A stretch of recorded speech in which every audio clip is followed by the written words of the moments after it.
Hey everybody, welcome to American Idol Unaired. I'm your host, Bennett Shear.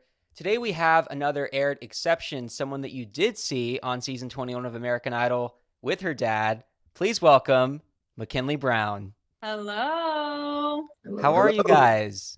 Great. I mean, it was such a pleasure seeing both of you guys on the show, and I can't wait to get to know both of you even more. So, Mikenley, starting with you, what's this journey been like? Because I know it's been a couple weeks since the show aired. You filmed a little while back. What's the support been like? How have you been feeling? So this entire journey has been just absolutely incredible. It's definitely been so surreal. This entire experience has just been absolutely insane. Since you have to do so many Zoom calls during, like before you even get to audition for Katie, Luke, and Lionel, that since you're just singing in your home, it just almost feels like nothing's really happening or going anywhere yet. But once you're actually there, and once I actually got to Nashville and everybody was singing and filming's going on, that's when it really was like, oh, wow. Okay, this is happening. Mike, right? I think we follow each other. Yep. That's Absolutely. For you, what has it been like just to kind of see Mikenley and watch this journey unfold for her? Because you were along for the ride. We obviously got to see you on the show, but just for the entire family, it must have been an incredible experience. Yeah, it's been really fun. It's been busy. It's been a big learning curve as well. And from a parental standpoint, when you get to sit back and watch your kid, whether it's your son or your daughter or whoever, kind of grow into who they're supposed to be, it's a very interesting ordeal because you think I'm always going to be able to take care of my kid, and they're going to rely on you, and then you watch and they're like slowly slipping away into who they're supposed to be, and you watch them grow, and you watch your community, where our support has just been really great, and you see the community rally around this young girl and talk about how much they love her, and how it's one of the big things we've heard in our community is how it's really bringing the community together for something positive. Yeah. So that's been really, really good as far as a family and for myself. And then to see like my other three kids really enjoy the journey as well. Mikenley, is that wild to just have your hometown rallying and supporting, and all of a sudden everybody, I don't know about school or just in the neighborhood, but like all of a sudden you're on TV and everybody's like, oh my gosh, they see you and they know you, but to see you on the show must have been crazy too. So I didn't expect necessarily the amount of support that I have and that I'm getting. I think it's just because I didn't think I would make it as far as I did. Not because I didn't believe in myself, but it was just kind of like, wow, this is actually happening. And it just kind of happened so fast. But the love and support and encouragement I have received is just absolutely insane. And I'm just so beyond thankful for all of it. It's helped so much, more than anybody could know. Well, I want to go back to the beginning as far as how you found out about the show and whether or not you auditioned on your own or if you were scouted. What did that process look like? So the very first time I auditioned, the very first Zoom, they were like, yeah, you'll hear back from us in like 2 weeks. And I was like, okay. And so me, dad, and mom, we just kind of waited and prayed. And then mom finally posted a video of me singing Have You Ever Seen the Rain? And she found out about all the casting agent stuff because she's the tech savvy one in the family. But she's the Facebook FBI. Yeah, she is. She's the FBI of everything. And so she found out about casting agents. So she tagged a few. And so after that video was posted, I had a few reach out to me, and I just picked the one that messaged me first. And so as I'm already like on the third or fourth audition, like the Zoom audition, I get a message back from American Idol, like the first round I did, and it was like, so sorry to say you didn't make it, whatever, but which is just crazy, which is just funny, because then I got a casting agent who just put me through anyway herself. So me, my dad, and my mom, we got so close to a lot of people. So my biggest fear going into all of this wasn't performing for the judges or wasn't singing for people, wasn't any of that. It was meeting people and talking to people. Because sometimes in a like group setting like that, I get overwhelmed or I just shut down, and I'm just scared about what people will think, and just because of what I've went through in my past. And so Idol has helped a lot with my healing journey and healing process, especially just because of the people I met. But Oliver Steele is one of my closest friends. He's like my big brother. He's still on the show. Who else is on the show still that we met in Nashville? Nobody. Warren is still on the Warren show. Is, but who's not on was Vinny and Yeah. PK and Liam. But some of the people who didn't air, Will Baskin is one of my closest friends, and he was on here, and PK and Liam and just a bunch of other people, and we actually got so close that last week or 2 weeks ago, we all got booked this big Airbnb in Nashville, and we all stayed in it together for an entire week and just made music and did a whole bunch of stuff, and it was just so much fun. So we all got super, super close. That looks so much fun. I was following the socials. I Yeah. mean, it's almost probably like Hollywood Week on steroids, just as far as being together with people Yes. Yeah. and like next level too, because not only were like Idol, you're just sitting around waiting, playing music. Now you're actually making music, like taking it to the next level, and there's no cameras, so it probably was even more fun, right? Yeah, it was a lot more relaxing and wasn't so stressful. So we actually got to make music, and we all got closer on a personal level. Nate Peck. Oh yeah, Nate Peck too. He was aired. He's one of my closest friends. He's been to our house a few times. He's been to our house a few times. And his mom. he comes and visits all the time, and Kaylin Hedges too, the girl who won the platinum ticket. So I got close to a lot of people. Yeah, that's awesome. Interesting too that you mentioned that was a little bit more of the nerve-wracking part of it. So what were the emotions when it came to actually going and singing, auditioning, meeting the judges, performing? What were you feeling about that? Surprisingly, I was not very nervous at all going into the room and singing for them. Just because you're there for so many days before you actually audition, and you're getting filmed, and you kind of just have a preparation, like, to be nervous before you even go into the room. There's just since there's so much preparation beforehand, your nerves just kind of go down. Like, you kind of have a chance to be nervous as soon as you get there.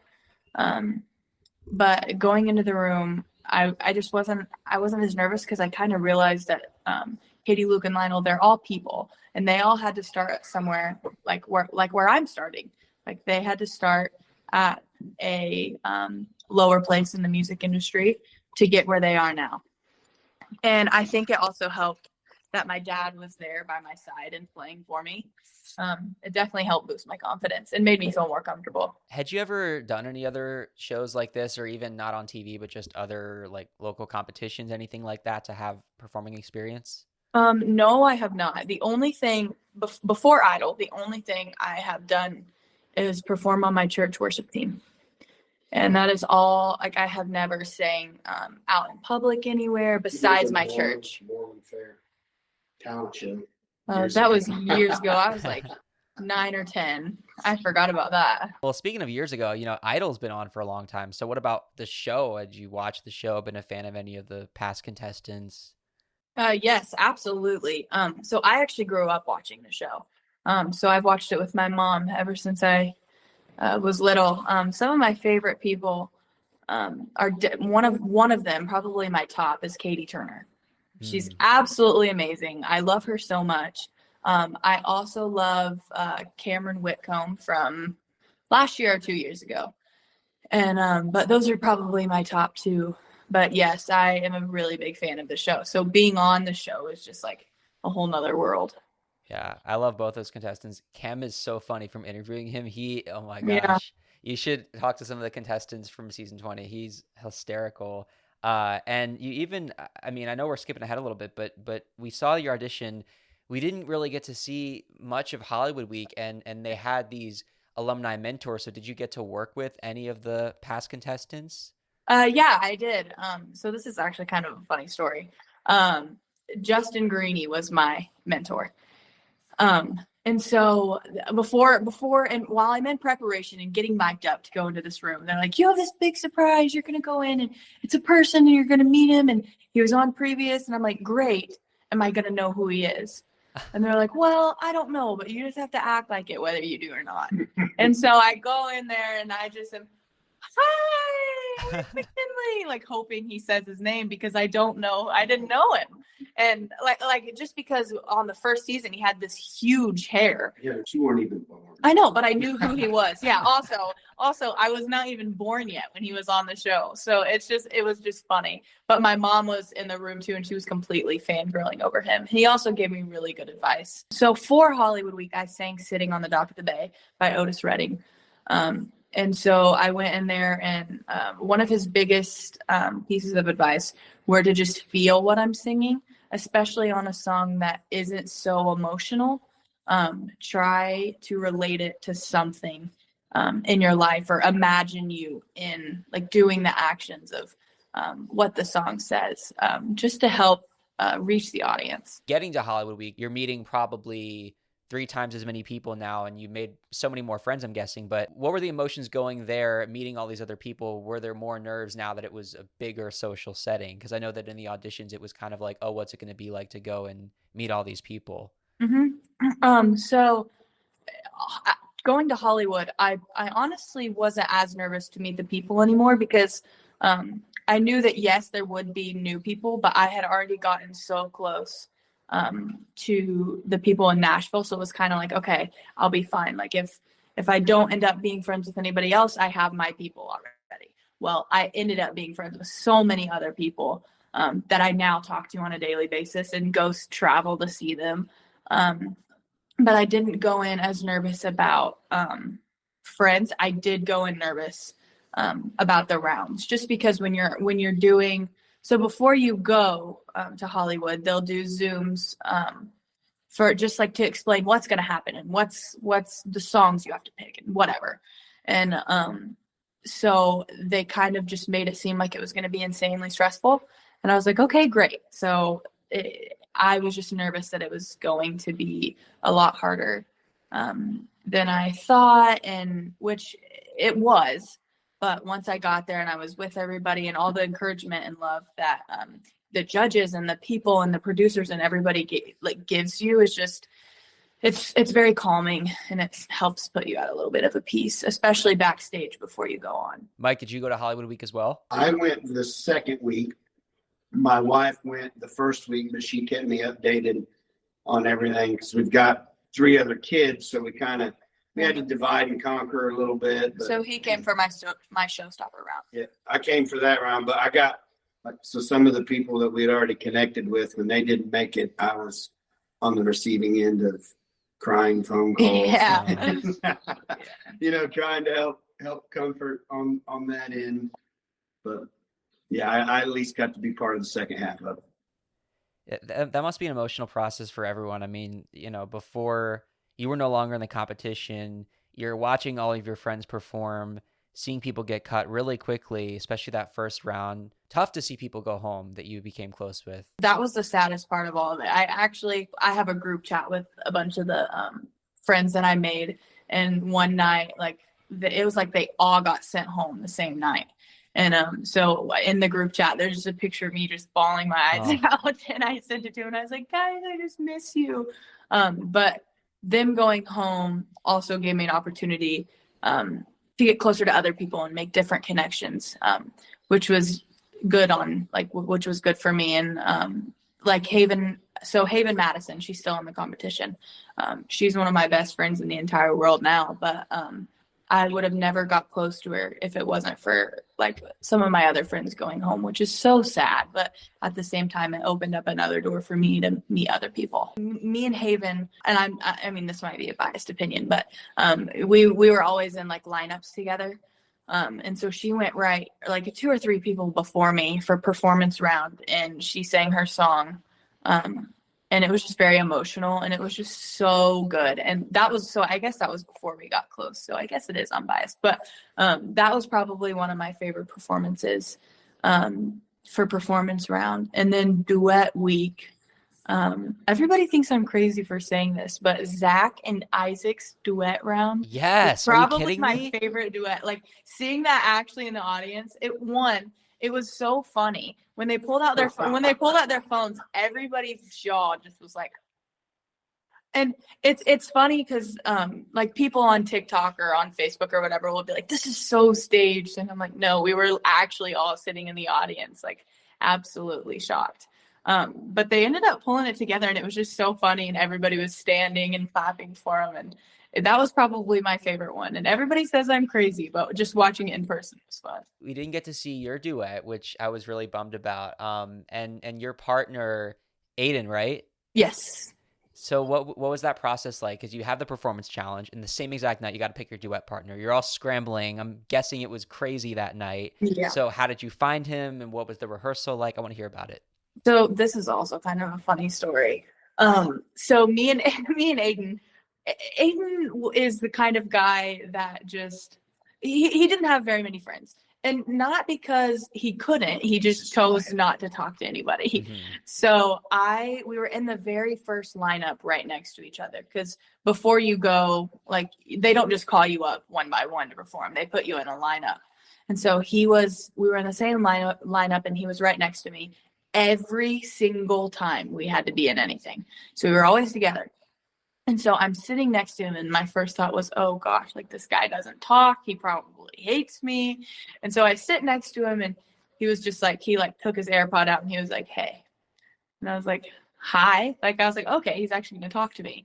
And so my dad actually talked to his dad in Nashville, a lot in Nashville. And so Aiden was like, my dad is asking if the hippie in her dad is here. And I was like, well, tell him, yeah, I'm sitting right next to you. And so after that, we just started talking and like I kind of forced him to talk to me a little bit. And like I just knew that he needed to have friends. And I was like, listen, I'm gonna make it my mission this week to make you actually like Aww. me. And so I did. And we were talking and he was like, so Mikenley, I don't have any friends. If we're not duet partners, I don't know what I'm going to do. I was like, Aiden, I'll just be your duet partner. Like, I want to be anyway.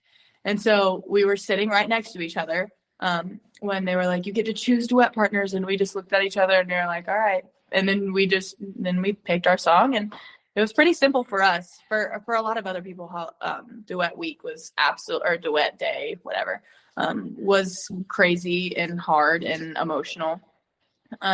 Now Aiden did end up going home, which was kind of emotional. But other than that, picking the song and choosing each other as partners was pretty easy. And so when you're a minor, you only have a certain amount of hours to film a day. So it works. So you can't be on camera or whatever. So we couldn't, when everybody else, all the adults are getting filmed for their duets. If you are an adult and you're partnered with a minor, you can't go anywhere on the filming floor at all. So we had to go on like whatever floor we wanted, which is honestly kind of an advantage because you weren't in all the chaos. So we got to go away from everybody else in my room with my mom, and we practiced our song, and that was it. So that part wasn't as chaotic as it was for other people. There really is an advantage to a degree to being a minor, and probably partnering with a minor when it comes to that. Yeah, you get to sleep in a lot later too, which was really nice. And then performance challenge, they have you all go first. So I mean, obviously you got to go back to school and you still have some long hours, but it's like you start, you get it over with, right? And then duets, you get to go to bed early. So well, for me, for some reason, I was always the last minor. I was always put in the lineups with the adults. Always. I was never in a lineup with a minor unless it was Haven. So for the first round, first performance round, all the minors went first. Then it was me and Haven, and we hadn't gone yet. And we had to wait until what time did I finally call you? It was like we finally went on. It was late, but we were one of the last groups to go on the last day. Like we were like pushing the limit of hours that we could have. But for some reason, it got all messed up, and we had to wait and eat lunch. And with all the hours that we had to knock in with school, it was a lot. But most of the time, yes, minors went first, and then there were some cases where that was not the case. What song did you guys sing in duets? We sang "Talking in the Moon" by Bruno Mars. And what was the feedback from the judges? So when you're in a duet, a lot of people during duet round went home because of almost competing with each other, or one was outshining the other. And so I was like, okay, well, I'm hearing all this feedback from everybody else. So I'm going to dial it back a little bit and kind of, make it a duet and not a competition. And so I did, and they noticed that, and they were like, okay, we've noticed. Well, Katie was talking to me, but she was like, we noticed you dialed back a little bit for him, not because he can't sing, but just because he kind of has more of a quieter voice and is a little bit more shy than I am, and I have a bigger voice and a lot of personality. So I was like, okay, I'm going to dial it back and kind of meet him in the middle. And so I did, and I think the duet went really well. I don't think it was my best, and I don't know if they did or not either. I mean, but they were just like, they could tell that I was a good friend and that I was trying my best to, make us both get through. And ultimately he didn't make it, but I didn't have any bad feedback from it. So, and then it's on to Showstoppers. This is it. You're in front of a crowd, which, how do you feel about that? Because I know you mentioned having a little bit of experience before, but is this one of the biggest crowds that you've had, or how did it compare to any past times on stage? Yes, it was definitely one of the biggest crowds I had, just because the only other place I perform is my church. So it was definitely the biggest crowd, but going out there, it was so fun. The audience was completely engaged into what I was singing, which made it 20 times better, because sometimes when you have a boring audience, it's just like there's no energy from you or the audience. But I went out there high energy, and the audience gave it right back, and it was just really cool. And Mike, you said this is when you came back to LA, right, to see this round? Yes. So me and my wife, once we got in there, we got to watch everything up to her performance, and then after her performance, we didn't see anything after that. But she went rather late in the evening, so we got to see 30 some performances. Yep. Wow. And who do you remember? Who were some standouts for you? Yeah, I haven't even asked him about this. Who was your favorite? So on the performance round, besides Mikenley being my favorite, of course. Besides me, so Tyra I knew was amazing. So she's definitely a good singer, but she's an entertainer. Mm-hmm. But because I'm a musician as well, for me, I think, and most people, the hardest thing to play and sing with is a bass, even if you're just keeping a basic rhythm. So the fact that she came out, she played, and she was able to sing that one probably stands out the most. I did like Trey's, even though it was off, he performed very well. Zachariah, we've seen his. That was like flashing back and seeing Elvis on stage for a minute, because I think he had on a white suit or something, didn't he? Yeah, I think he did. Yeah. So even though he didn't get much airtime, it was Stefan's performance. There was, I don't know, it was weird. I'm an emotional guy anyway, but when he sung, he was singing a love song, and I don't know what he was singing. I'm like, holy cow! I started to cry, and I got to actually meet his mom and his dad after that. But yeah, those were my standouts that I heard. I mean, Mikenley, including you, I honestly am always so surprised and a little bit sad when we meet some contestants the first time and don't get to see more performances from them. You were so invested. We see these amazing auditions. If only we could see everything. I know. I wish that like me personally could still get all my performances, but unfortunately you can't. But that part's sad, that I won't get to watch the performances that I tried my absolute best in. And they didn't air, and I don't get to see them, but it is what it is. How did you feel going into the results? Were you expecting a yes or no, one or the other? Or did you just kind of not really have expectations going into it? Honestly, I was just ready for whatever. I was so proud of myself, and still am, that I even made it as far as I did. Just because it is just such an incredible experience. But I didn't really have a idea of, oh yeah, I'm totally making it, or oh no, I'm definitely not. Well, I could also see on TV how freezing it was at that venue they had you guys in. Oh my That word. night, man, It was so cold. So we had like actually a whole meeting about it before we even went to Calamigos. And we were told basically bundle up, layer up, get hot hands, get blankets, whatever. And we were like, no way it's actually going to be that cold. And we get there and everybody's like freezing their brains out. Yeah. Yeah, because you could see everyone said that on my season 20 interviews. Then again in season 21, it's like you would think it's California, but yeah. No, it was so cold. It was awful. Oh man, for the results, I mean, I know that there was sort of a montage on TV because there was you and a couple contestants they showed that didn't make it. But what do you remember about the feedback that they gave you? Because they may have cut some of it. So they did tell me they cut a lot of it, yeah, because I was in there for a hot minute. But Katie was like, "Well, you're one of our favorite contestants." I mean, just how they kind of want me to come back next year, and I mean, it was nothing bad at all.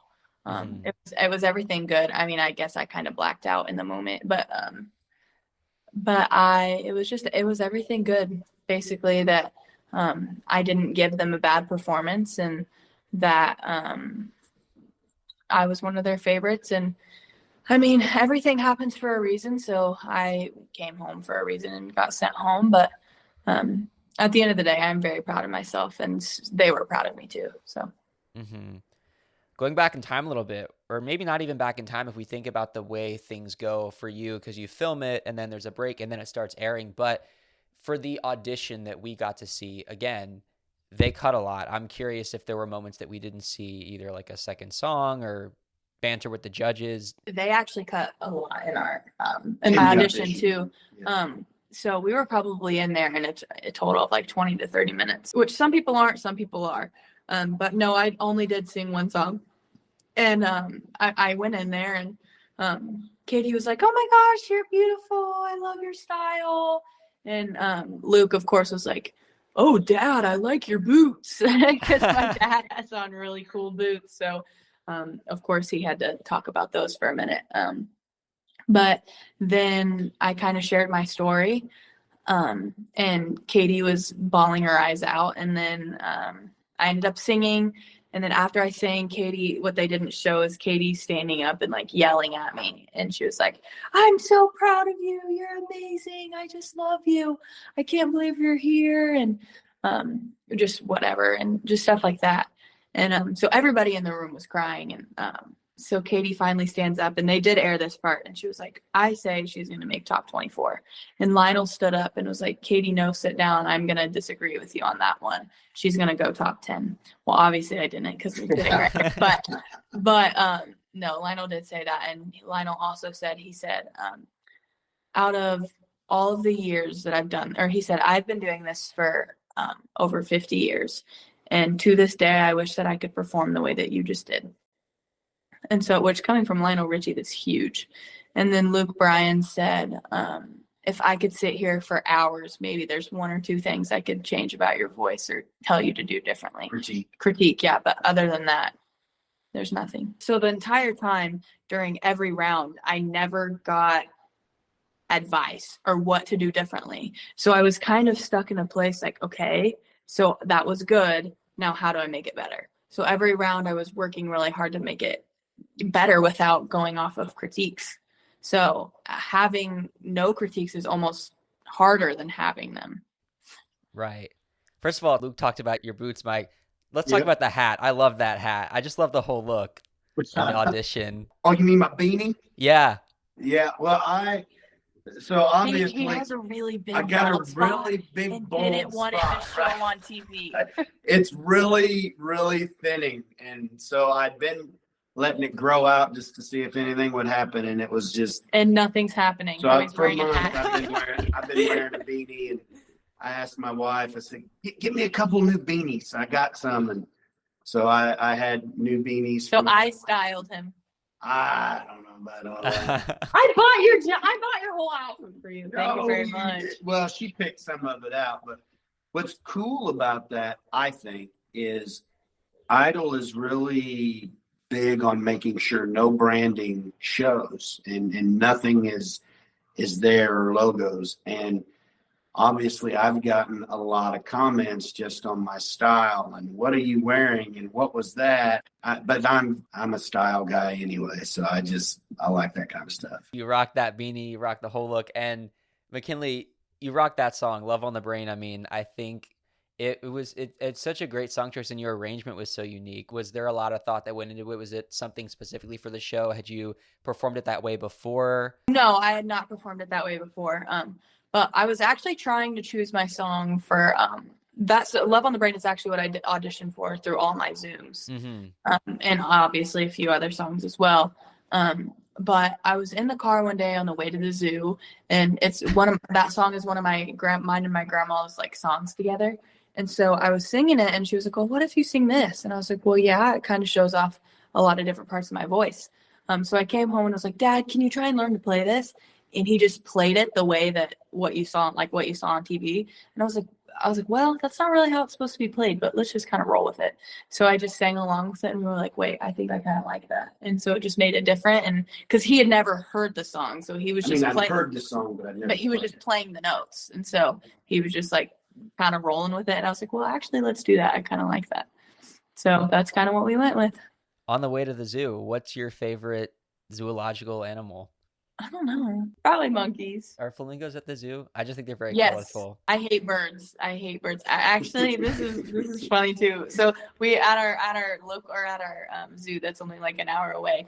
There's a huge like bird cage, and you can go in, and the birds fly around everywhere. Well, my little sister has the biggest fear of birds. Like the most like screams bloody murder. It's awful. But anyway, so we have to stay away from that whole section when we go to the zoo. But spending a lot of time at the monkeys. Oh gosh. Yeah, maybe tell her to skip past the flamingo bit. Yeah. Mike, what's your background with music? I'm curious how you fell into it. So I've sang since I was 2 or 3 years old. I grew up in the church, so that's how I started singing. Started playing playing an instrument when I was, I think, 12. I started playing guitar, and then I just started playing more instruments from there. And then with the background I grew up in, I've kind of always been the black sheep of the family. So I'm that story of sing gospel music in church, but late at night I'm listening to the radio, learning, country and southern rock. So that's kind of how I went with it. And then for a few years, I played a lot of local establishments here in Indiana, but also Kentucky and Ohio. Played in a couple bands, blues bands, like southern rock type of stuff, because that's kind of my niche. But then since me and my wife have been married, because she's musical as well and she sings, we've led worship at our church for 15, 16 years. And then this came up, so I had to start learning all the new stuff and go back remembering all the old stuff that I used to play. Well, I mean, Mikenley, obviously, again, such a cool song choice for the audition, but if you had to list a couple, who would your musical influences be? Lauren Daigle is probably the biggest one. Adele for sure. Miley Cyrus. Those are probably the top three. Again, you brought such a cool sound and style to American Idol, and Thank you. Just from the both of you, I know it's sort of one of those big loaded questions. What did it mean to get to be a part of American Idol? It meant more than I could ever explain, or it means the support, the love, having people be able to hear my music and see me and hear my story. It's everything I've ever dreamed of and more. When you shared your story, one of the things that I thought was so moving was I knew how many people it was going to touch. And not only did you get to step on that stage and sing your song and share it with the judges and have Katy Perry react that way, but I just thought so many people at home are going to feel this way and connect with it. And that's what I feel like is so important, is that you connect with the viewers that need to hear it, that might be going through something, because you show them that they're not alone. That was one of my main goals going into it, not just sharing my voice and my song, but my story. And I wanted, as an artist, my biggest goal is to come off as real. And I want people to know that they're not alone. because a lot of people go through what I went through and go through being picked on and teased as a kid or even when they're older. And I just wanted people to have a safe place and know that somebody else understood them too. I would say it is still a little bit surreal. It's interesting to be on the backside as far as a parent because growing up, you kind of have, at least I did, you have the same dream and to a degree, and you want to do those things, and then things don't happen, and you go down a different path. But then you watch your kid, and here she is just blossoming in front of everybody, and you realize that it's really, she's not just living out her dream, but she's living out my dream and her mom's dream, and the same dream, different container kind of ordeal, and just realize that your part's different. And to see her want to use American Idol and the TV time and everything that's come with it as a platform and a key to unlock other doors, I think is the biggest thing, and I mean, American Idol, geez. Oh, Dad. It's given like every person that has a few experiences in life that I consider life-defining moments. And we don't have a lot, but we get certain ones. And I've been able to like really kind of have my own and then watch my kids. But like this one was a life-defining moment. For her, but because we are a family unit and we have a relationship with each other, and like I like my wife and I like my daughter and we like each other. We sometimes like get mad and have We like each other most of the time, but it is it's been really a family ordeal. She's just kind of leading it and we're along for the ride, and to see my other kids be supportive and they go around the house singing some of the songs that she's been writing, and and to see them meet some of the people. My 5-year-old loves Liam, and my son who's 14 loves Will. Like Will is obsessed. Best thing ever besides Dad, because he wants to be like Will, and they all love Liam and they love Nate. And to see them build these relationships, and to see as a father to watch your kids be a part of now all these other talented people's story is an overwhelming feeling that her talents got her there. But American Idol has, without being cheesy, has really been just kind of like the catalyst that if we could talk to all of them and say, man, just thank you, because they have no idea what it's really done and the other people that it's affected. Mikenley, you have such an incredible support system around you. Just your family alone. I mean, they probably ask you these questions in the actual interviews on the show, but like, seriously, what does it mean to you to have the support of your family and to have your parents and your siblings and really everyone, your friends, your hometown, to have that backbone? It really means everything, because without it, I couldn't do it and I couldn't be where I am. And really, without the support of my parents, I probably would not be here today, just because of when I was going through anorexia. The only thing that really kept me going was them and their support and their love. Pressure. And pressure. But if I didn't have them, even back then, I just would not have been able. I wouldn't have been here to do any of this. So it really does mean everything, and I could never thank them or anyone else enough. I feel so much warmth and light right now just because you're so awesome. You have such an awesome family, and the future's so bright for you. So I just want to talk a little bit about the future. I want to hear what you're working on. First of all, tell me a little bit more about Songhouse, because I've been seeing everything on social media, and I've seen the clips that you've done. That's one thing that I know that you've been a part of, and that's really cool. Can you tell me a little bit more about that? Yes. So I have been working with Songhouse probably since March. How it happened is crazy.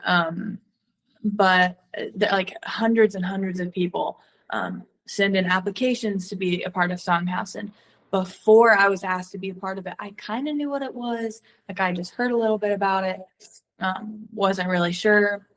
Well, during Idol show stuff around, Tyler Ward, who is like the runner of it all, was one of the girls, who's actually one of my close friends. Her name's Rebecca Brunner.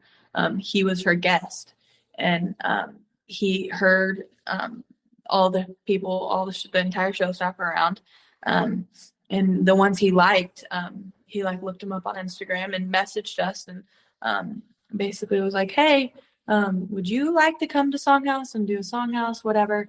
And I was like, well, yeah, of course. So I had no idea what I was getting into. My mom and I traveled to Nashville. You literally just go into this loft, and like some of them actually live there. And so you're at these people's house, and you go in, and they give you a track, and they give you a theme, and you have 30 minutes to write a hook. So either a pre-chorus and a chorus, or a verse and a chorus, or just a chorus. And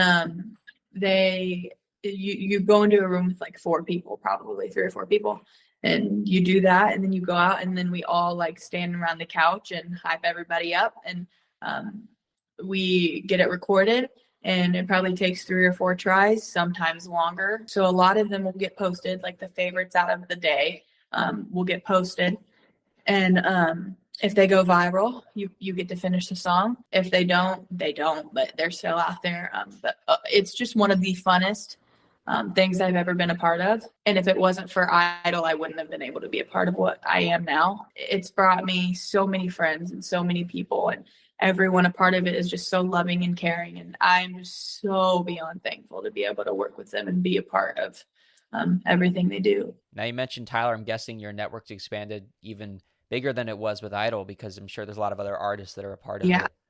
Yeah. So I actually have, they just posted a song of me, and it's kind of blowing up a little bit.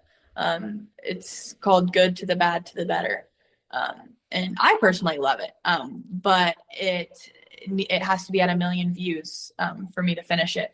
So I'm trying to share it and get more people to watch it and get 1 million views, and because I want to finish the song, but we'll see. Any other projects, any other shows, songs people can stream? Tell me what else you're working on. A few songs are in the process of recording.